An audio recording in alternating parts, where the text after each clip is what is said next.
New Delhi में संसद शुरू होते ही दमन और दीव की आवाज शुरू।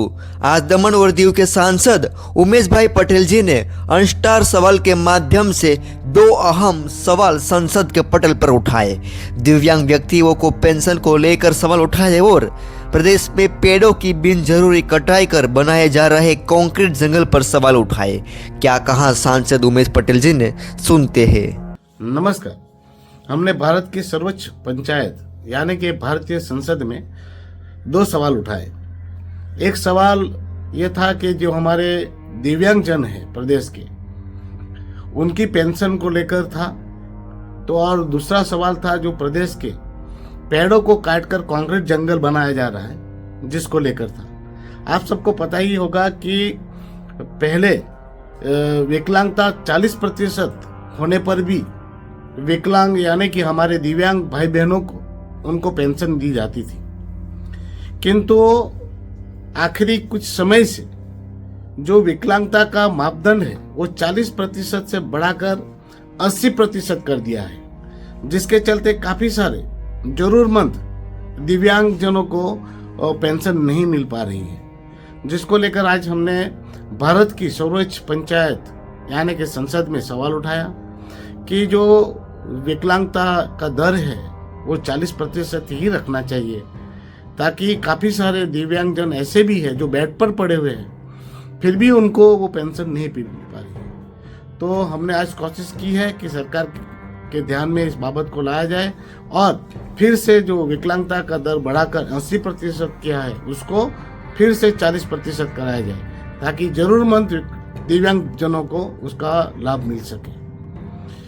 और साथ में ही आप सब जानते ही हैं, दमन दीव और दादरा नगर हवेली में बहुत सारे पेड़ों की कटाई हुई है और सालों साल पुराने पेड़ों को भी काट कर फेंक दिया गया है।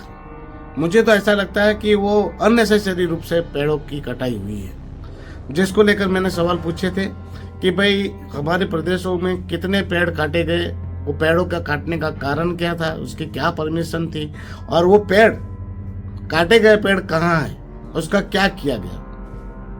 तो उसमें भी जो जवाब मिला उसमें एक हैरान करने वाला जवाब रहा कि दमन दीव के जो भी पेड़ काटे गए हैं, इस जवाब के माध्यम से हमें पता चला कि वो सारे पेड़ों को सिलवासा के खानवेल, रुदाना और तलावड़ी में रखा गया है। तो सवाल इतना बड़ा बनता है कि अब दीव से 750 किलोमीटर दूर से दीव में काटे गए पेड़ सिलवासा क्यों लाए गए होंगे, और सही में सिलवासा लाए गए होंगे क्या? सच में ऐसा हो सकता है? 750 किलोमीटर दूर पर जो पेड़ काटे गए उनको लाने के लिए ट्रांसपोर्टेशन का खर्चा कितना बैठा होगा?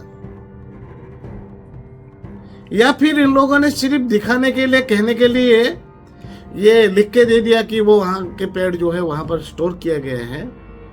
तो इसकी भी मैं जांच करवाऊंगा कि ये पेड़ गए तो गए कहां, पर मुझे नहीं लगता कि वहां दीव में काटे गए पेड़ों को यहाँ लाया गया। साथ में दमन के पेड़ को भी क्या काट के सिलवासा ही ले जाया गया? क्या ये पेड़ सही मायने में वहां पहुंचे कि फिर बीच में खेल खेला गया होगा?